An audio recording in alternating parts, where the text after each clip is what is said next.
자, 그 다음에 이제 45쪽에 보면 납세금 성립이 나와요. 납세금 성립. 이건 이제 뭐 납세금과 성립때가 확정되고 소멸된다는 교과서에 나온 얘기야. 교과서에 나온 거. 네? 자, 근데 여기서 다른 거 볼 거 없고, 일단 이제 세목이 뒤에 나와요.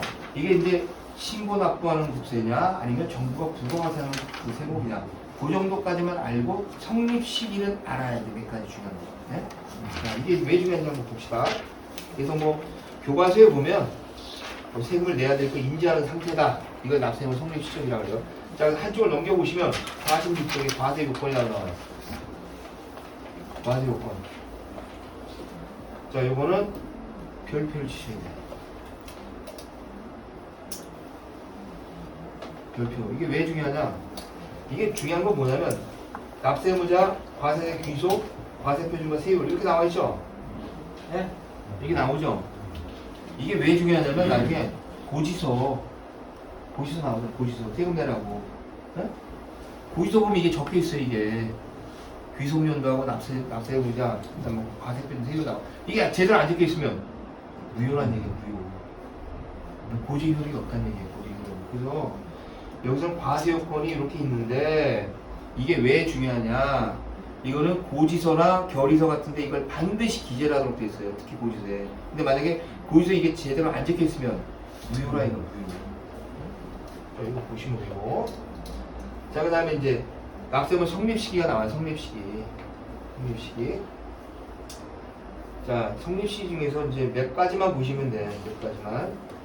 이거 이제 소득세. 뭐 과세 기간이 끝날 때, 과세기 끝날 때 언제냐면 12월 31일이야. 그 다음에 법인세. 뭐 법인세는 일반적인 경우를 얘기하면 되니까 법인세는 법인의 사업연도 종료일. 뭐 1월 1일부터 12월 31일이다 1년. 그럼 그 날짜가 납세금 성립 시점이다. 자, 법인세는 별도로 치셔야 돼. 나중에 2차 납세금하고 연결돼요. 자, 부가가치세는 뒷부분에 나오겠죠. 과세 기간이 뭐 2번 또는 4번으로 나눠진다. 뭐 이 정도만 보시면 돼요. 나머지는 뭐 중요한 거 없어. 자, 그 다음에 그 밑에 가산세 보시면은 전에는 가상금, 중가상금이라는 용어를 썼는데 이 통합이 됐다라고 말씀드렸죠. 그래서 거기 보시면 납부지원 가산세로 전부 통합이 됐다. 다만 체납됐을 때는 옛날에 가상금 개념이 3%가 그대로 적용이 되는 거예요. 그래서 뭐 만분의 2.5가 적용된다. 이렇게 보면 되고 중요하지 않으니까. 자, 근데 이제 확정이 나와요. 확정. 51조를 보세요. 51조. 거기 보면 박스에 보시면 그 항목이 나와. 항목 적용 세목 해가지고 박스에 보시면요 정부부가세세 신고납부세에서 나오죠. 51조. 도표에 보면 나온다고 해요. 두 번째 적용 세목이 나와. 상속세, 증여세, 종합부동산세. 나머지 쭉 나오죠. 여기서 상속세, 증여세 그리고 하나 더하실게. 양도소득세 가로 열려. 양도소득세. 나머지는 전부 신고납부제도다. 근데 신고납부제도나 정부부가세는 중요한 거 차이는 없어. 차이는 없는데 왜 이게 중요하냐면 나중에 우리 신고를 하잖아요. 신고를 하면 양도세 같은 거 신고하면은 아파트 같은 경우에는 2달? 아파트 오피스텔 같은 거 2달 되면 예정 신고한다면 연락이 와. 행소에서. 그리고 토지 같은 걸 만약에 내가 하겠다. 그럼 1년 내에 연락이 와. 무슨 얘기냐면 결정을 해야 된다. 결정이 맞는지 틀리는지 뭐 수정을 해야 될지 그걸 바로바로 연락이 온다고. 그래서 상속세, 증여세, 그 다음에 양도세 이거는 정부 부가세에서 이렇게 보시면 돼요. 정부가 항상 결정을 한 다음에 통지를 준다. 근데 상대적으로 소득세, 법인세, 부가세는 금방금방 연락이 안 와. 금방금방 연락이 안 와요.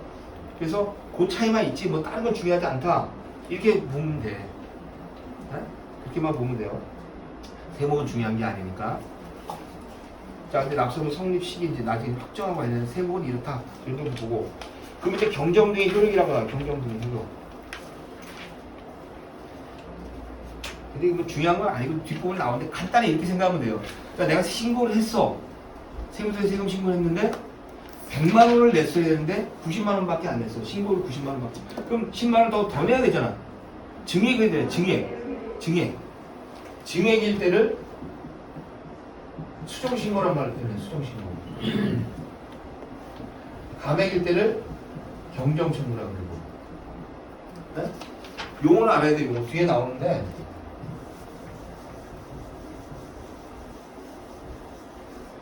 그러니까 똑같은 내용. 세금을 더 내. 그럼 세무서에서 이제 여러분 나중에 하다 보면 세무서하고 이제 이렇게 얘기가 나오는 경우도 있어. 어떤 경우냐면 신고가 잘못됐는데 어떻게 하실래요? 그럼 우리가 수정 신고하겠습니다. 수정이라는 건 잘못됐던 걸 바로 잡는다는 얘기잖아요.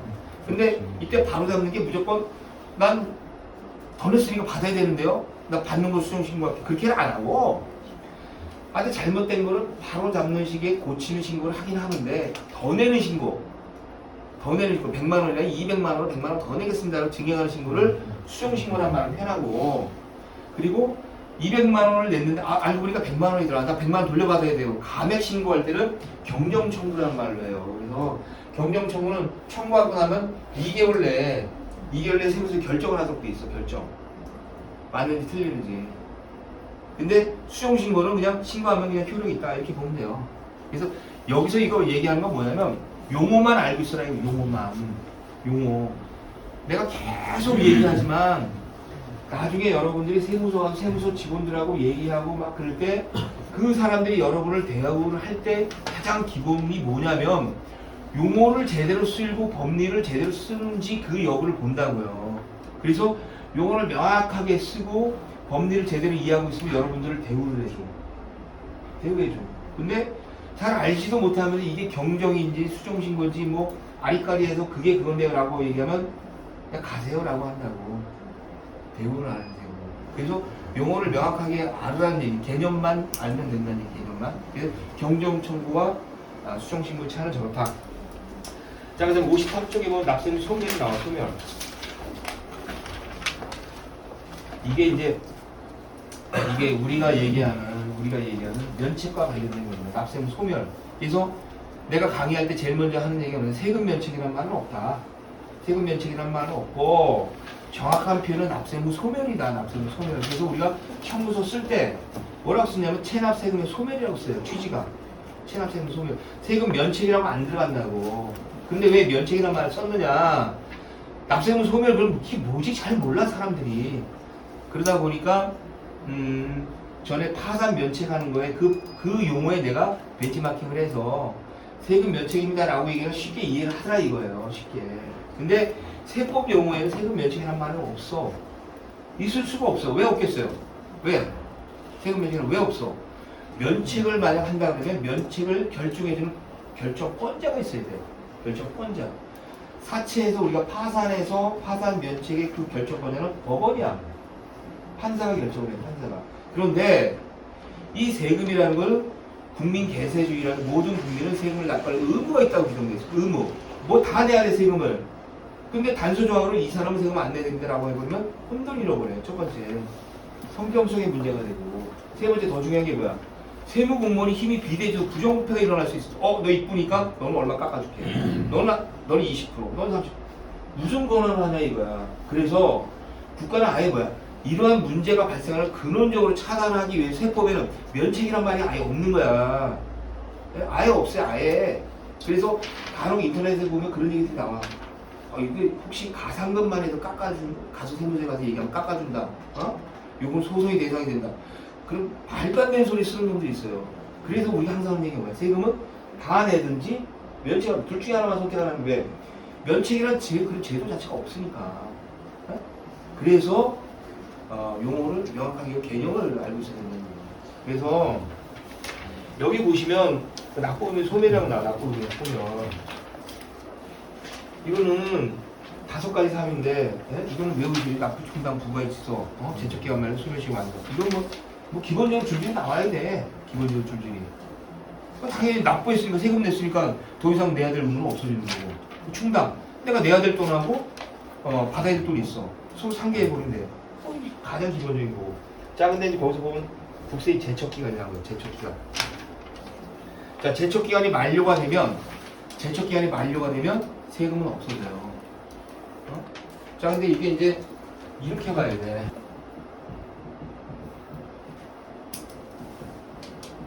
사전하고 사후를 세무서 하는 일이 이걸 뭐냐면 부가권이라고. 부가권. 이건 뭐냐면 징수권이라고 하는 거예요. 징수권. 네?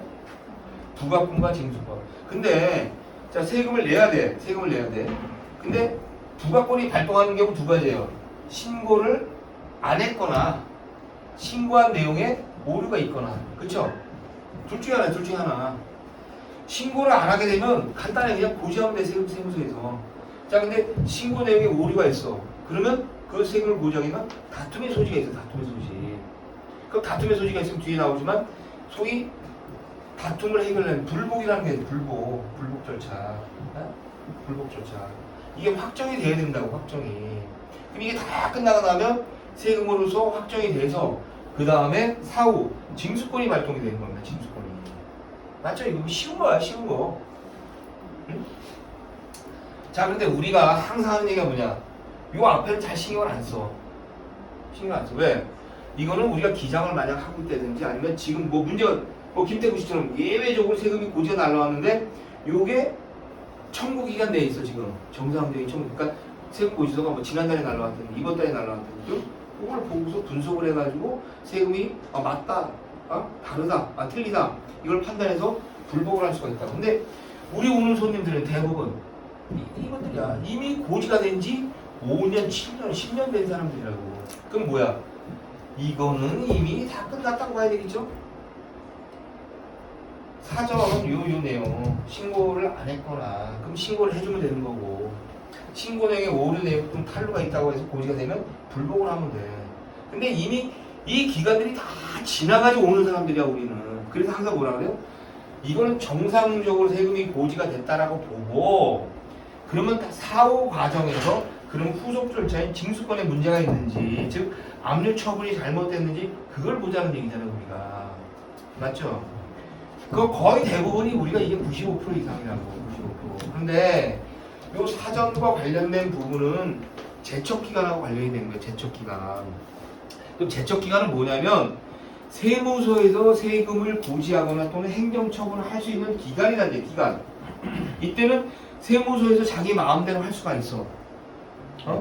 우리가 세금을 신고를 안 했어. 그러면 세무서에서 고지할 때는 뭐냐면 결정이란 말이에요. 결정. 네가 신고를 안 했으니까 내가 결정할게. 그쵸? 자, 그리고 납세자가 신고를 했어. 근데 신고한 내용이 잘못됐어. 그럼 뭐라 그래? 경정이란 말을 써요. 경정.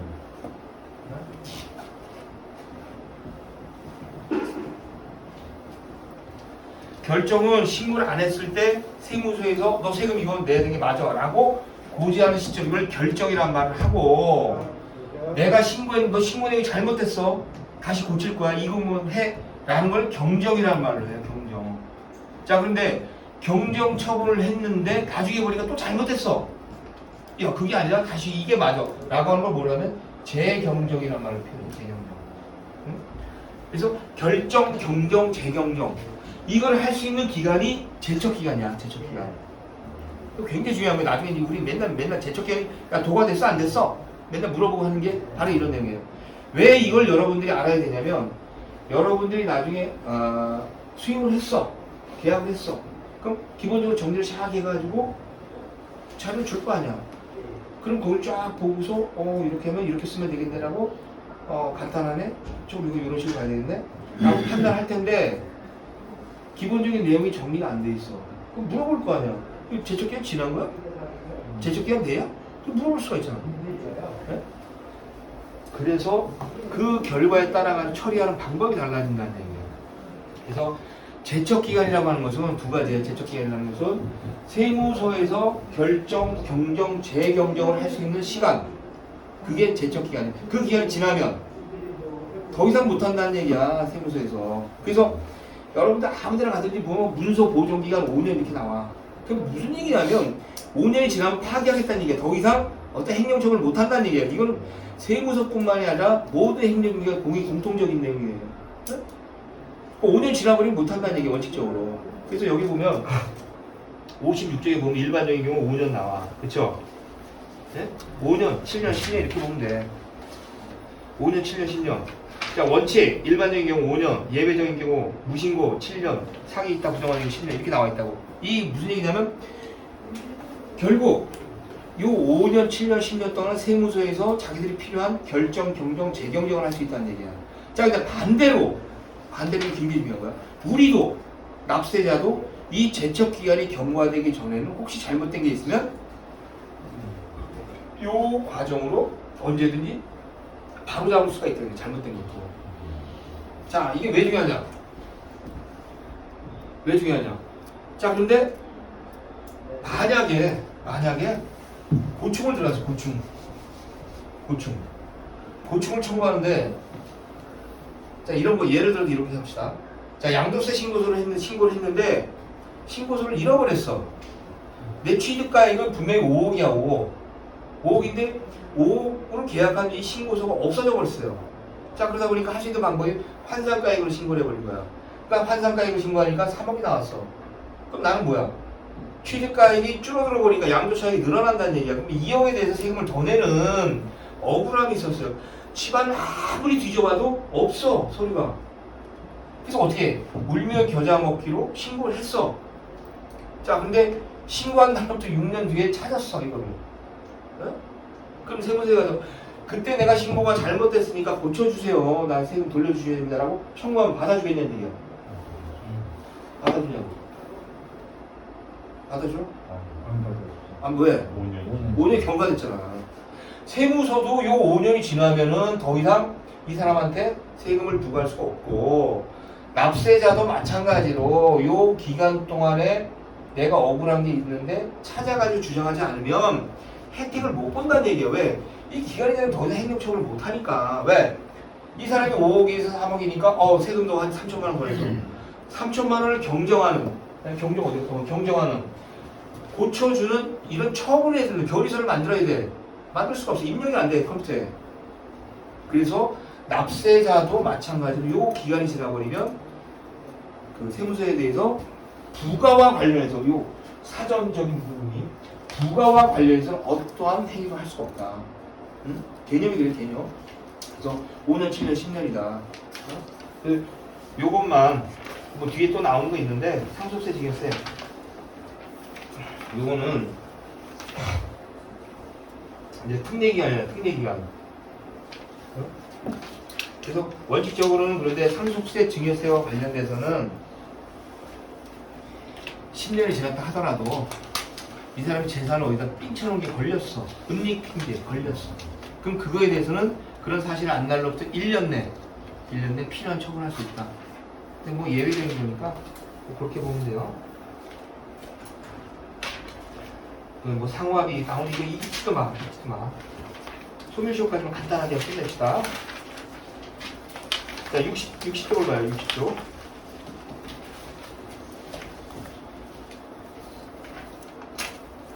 자, 이건 이제 사업은요, 징수권. 하여튼 세금은 저런 식으로 해서 고지가 돼가지고, 그럼 강제 징수를 밟아야 되는데, 그 강제 징수 절차는 일반적으로 세금이 5억 미만일 때는 5년, 그리고 나머지 때는 10년. 이렇게 보면 돼요.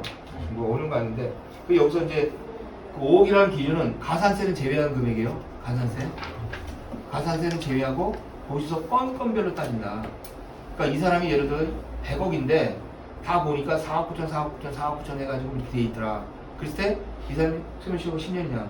아니다는 얘기. 건별로 따져가지고 4억 9천에 대해서 5억이 안 넘으니까 5년을 적용한다. 이렇게 보시면 돼요.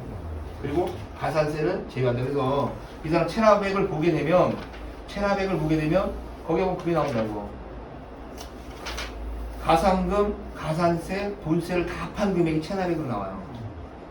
그걸 판단하면 안 되고 본세 기준으로 판단해야 됩니다.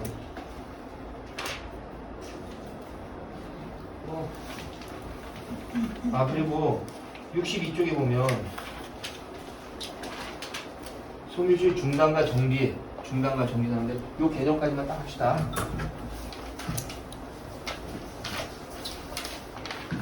중단과 정지는 간단해. 중단은 앞에 기간을 다 없애버리는 거야. 소멸시켜버리는 거야.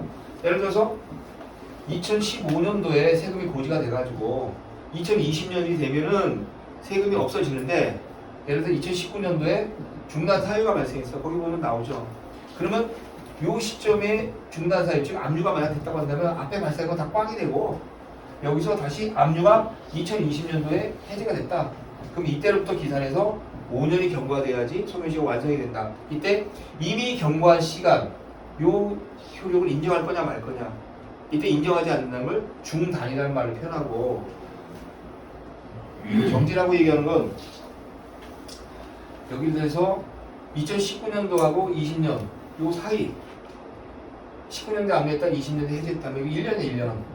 그러니까 앞에 거 4년 요거 빼 그럼 4년 지났으니까 그럼 2021년도가 되면 5년이 되는 거니까 앞에 경과했던 시간을 인정해주는 요거를 정지얘기해요. 그럼 이게 언제 되느냐? 대부분들이 뭐냐면 파산하고 회생하죠. 회생을 하게 되면 이제 회생 시청하는 사람들 많아요. 회생 시청은 회생 기간이 나온다. 기간. 이건 정지 기간이에요. 정지 기간. 그러니까 그 회생 시청에서 인가된 요 기간까지만 앞에 거 예를 들어가지고 압류된 게 하나도 없다라고 가정한다면 요 기간이 지나버리면 그 나머지 거 합사해가지고 소멸시효 완성 여부를 따진다. 이렇게 보면 돼요. 그래서 우리가 나중에 이제 징수법에 보면은 중과상금 적용하지 않는 게 배제하는 경우가 있어요. 중과상금 한 달 지나면 1.2%씩 중과상금. 그게 안 되는 게 언제냐면 요거 회생 시청했을 때, 두 번째 징수유예했을 때, 이때는 중과상금 적용 안 한다고. 그래서 아무튼 중단과 정지가 있는데 이건 예외적으로 납세자가 이렇게 보면 회생을 신청하는 경우도 나오는 거예요. 자, 근데 회생은 우리가 이제 파산제도하고 따져봐야 될 게, 파산은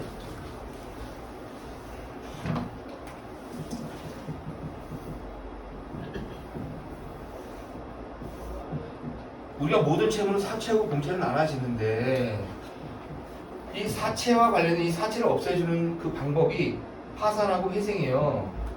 어? 자, 근데 이 파산하고 회생에는 공채는 포함이 안 돼. 그러니까 내가 파산 신청할 때 하더라도 공채가 대표적인 게 세금이야. 세금, 과태료, 4대 보험. 자, 이런 게 공채란 말이에요.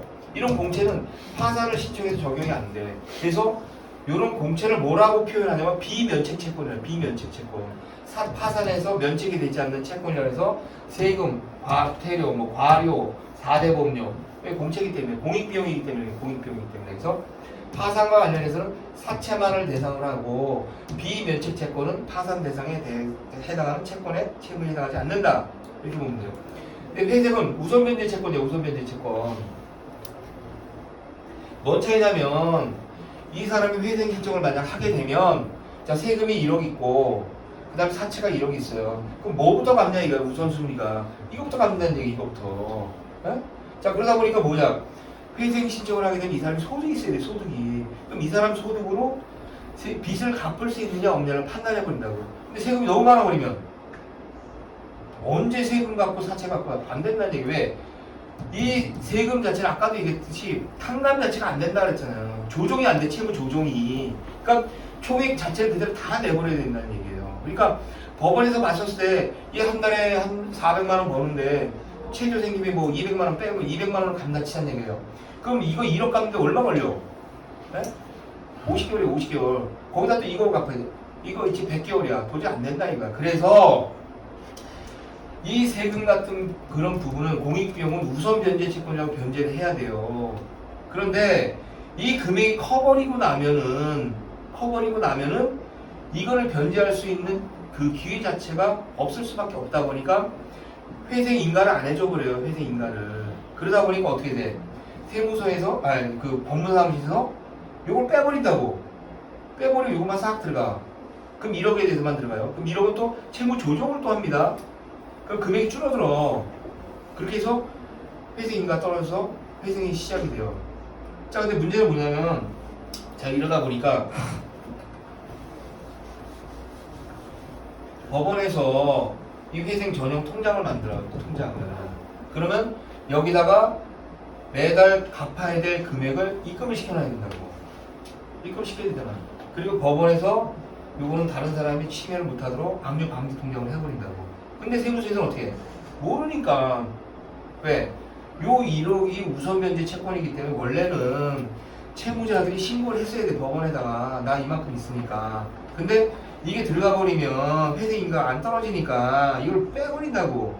그리고 요거에 대해서만 신고를 해버려요. 그렇게 하고 요걸 갚겠다. 뭐 5년 동안 갚겠다, 4년 동안 갚겠다 해서 매달 얼마씩 집어넣는다고. 그럼 이 금액이 185만 원이 넘어버리면 국세청에는 그 사실을 모르기 때문에 이 통장에 압류 통지를 넣어버린다고. 통지를 해버려요. 근데 통지는 압류는 안 되겠지. 근데 세무서 전산망에는 이 계좌를 압류한 거로 나온다고. 그럼 이제 우리는 딱 조회를 따더니 여기 압류가 됐어. 물어보니까 이게 회생 통장이야. 돈이 얼마였어요? 그럼 200 얼마였대. 그럼 이게 무효냐 아니냐를 따져봐야 된다는 얘기야. 그쵸? 납세자는 방방토 이거 법원에서 만든 계좌이기 때문에 압류 금지 계좌다. 세무서 법원에서 왜 만들으라 그랬는데 그 계좌를 나 회생용으로 이렇게 하는 겁니다 라고 하면 세무서에서는 지금 무슨 얘기하세요? 우리가 우선 변제권자이기 때문에 이거는 우리한테 먼저 준 다음에 그 다음에 사채권자한테 줘야지 왜 우리한테 신고도 안 했습니까? 이거 법원에다가 이의제기하면 회생 인가가 취소됩니다. 취소돼요.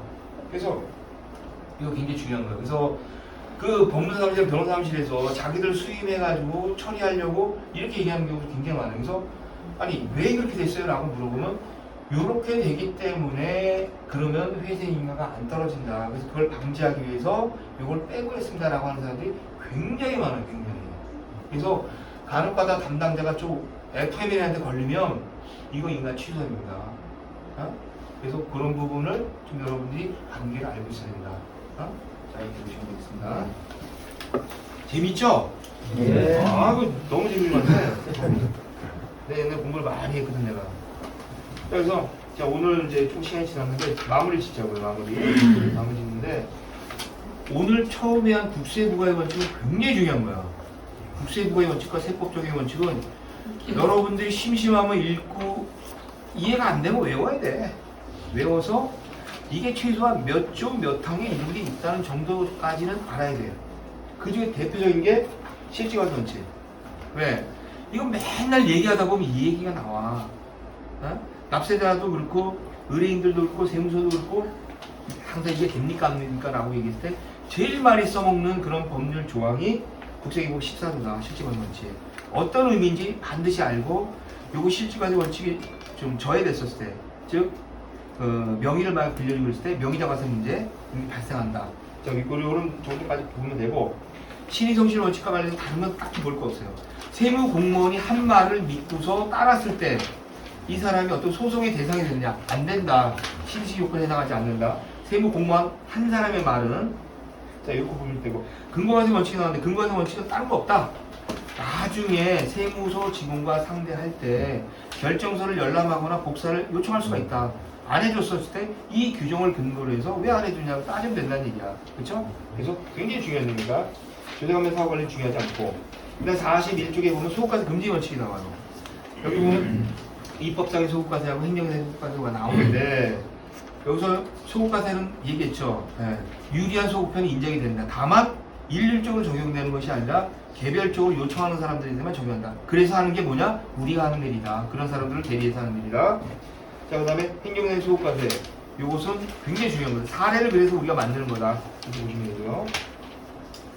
그 다음에 납세무 성립, 확정. 뭐 이렇게 나오는데 뭐 확정이나 성립이나 뭐 중요하지 않고 일단 상속세, 증여세, 양도세 이건 정부가 결정한다. 그렇기 때문에 신고를 하게 되면 바로바로 통지가 날라온다. 근데 신고 납부 세무가 금방금방 안 온다. 뭐 이건 시험 볼 때는 나오는 얘기고 확정력이 부여되는 거 중요하지 않고. 자, 그 다음에 신고한 내용에 오류 또는 탄로가 있을 때 이걸 제대로 신고를 이제 해야 되는데 이때 세금을 증액해서 하는 거를 수정신고라는 말을 표현하고 감액, 추려서 하는 거를 경정청구라고 하는데 경정청은 청구한 날을 두달로 결정한다. 하여튼 용어는 그렇다. 용어. 자, 그 다음에 제척기간 나와요. 제척기간 굉장히 중요하다. 제척기간 굉장히 중요한데 제척기간은 5년, 7년, 10년 이렇게 된다. 그래서 이게 그 과세기간이 행정처분할 수 있는 그 기간을 말하고 행정처분이라는 건 결정, 경정, 재경정을 의미한다. 납세자도 마찬가지로 자기한테 유지한 내용은 언제든지 변경할 수가 있다. 근데 이거는 사전적인 거기 때문에 우리 주 취급 안 한다. 이런 거 기장한 업체에서 많이 하는 거고 우리 같은 경우는 대부분 사후적인 거 면책하기 때문에 하는데 사전적인 경우에도 할 수가 있다. 그렇지만 제척기간 항상 따져봐야 된다. 그다음에 징수권 소멸시효 여기는 중요한 거 아니고 중단과 정지. 중단 사유. 중단 사유에서 한 가지를 먼저 말씀드릴게요. 62쪽에 보면 빠졌어요. 빠졌는데 거기 보면 중단 사유 납부고지 독촉 교부 청구를 들 수 있다. 이렇게 나와 있죠. 자, 이거는 뭐냐면 국세기본법에 나와 있는 사유. 국세기본법. 여기 네 가지야. 납부고지 독촉 교부 청구 압류. 응? 자, 여기까지만 하고 끝낼게요. 요 네 가지가 국세기본법에 나온 사유고 나머지는 민법에 의한다고 나왔죠. 민법에. 네? 민법에 뭐 승인이라는 거 있어요. 승인. 승인이 뭐냐면 내가 채무가 있다는 걸 인정하는 거야. 내가 채무가 있다는 거. 대표적인 게 뭐냐면 자진해서 납부하거나 또는 내가 이행각서 세무서에다가 내가 세금 언제까지 낼게요 하고 각서 써서 낸다든지. 그건 뭐냐면 내 스스로 내가 세금을 연장하겠다는 거 인정하는 걸 묻는 얘기예요. 승인이라는 말을 표현해요. 그리고 민법상 민사상 가압류 가처분들 통했는데 여기서 중요한 게 뭐냐면 이 승인은 분명히 민법에 의하면 시효 중단 사유는 맞아. 근데 세무서 낸 세무서 애들이 참 재밌는 애요. 국세청 애들이. 법리는 그래서 인정을 안 해 자기들. 그러니까 우리한테 좀 유리하죠. 왜? 승인 분명히 자진 납부했어. 자진 납부했으면 시효가 연장됐기 때문에 세금 소멸시켜주면 안 돼. 그런데 국세청 애들 중에서 거의 한 7, 80%는 그거 필요 없어. 국세기본법이 우선해 해서 자진 납부하고 뭐 이렇게 내가 이행각서 써서 내고 분납계획서 써서 내도 다 무시해버리고 소멸시효 완성시켜주는 경우도 있어요. 그게 국세청만의 특징입니다. 특징이.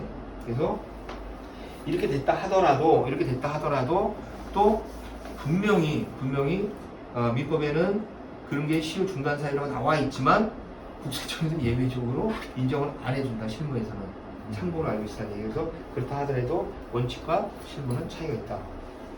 자, 그럼 마지막 한 가지만 더 하고 딱 끝낼게요. 교부청구가 뭔지 알아? 교부청구가 뭐냐면 나도 좀 달라 라고 청구한 교부청구. 이런 거 있죠. 예를 들어서 A라는 세무서가 있고 B라는 세무서가 있어. 근데 A라는 세무서가 압류했고 B라는 세무서는 압류를 못했어. 자, 그래서 A가 압류해서 공매 처분을 합니다. 그럼 나중에 공매가 돼서 돈을 이제 배상하는 절차를 들어갈 거예요. 그때 B라는 그 세무서가 법원에 거기서 만약 A라는 세무서에서 돈을 받아가고 남는 돈이 있어 우리도 주세요 라고 청구하는 게 교부청구예요. 교부청구. 자, 근데 중요한 게 뭐냐면 압류권자는 교부청구를 못하는 거예요.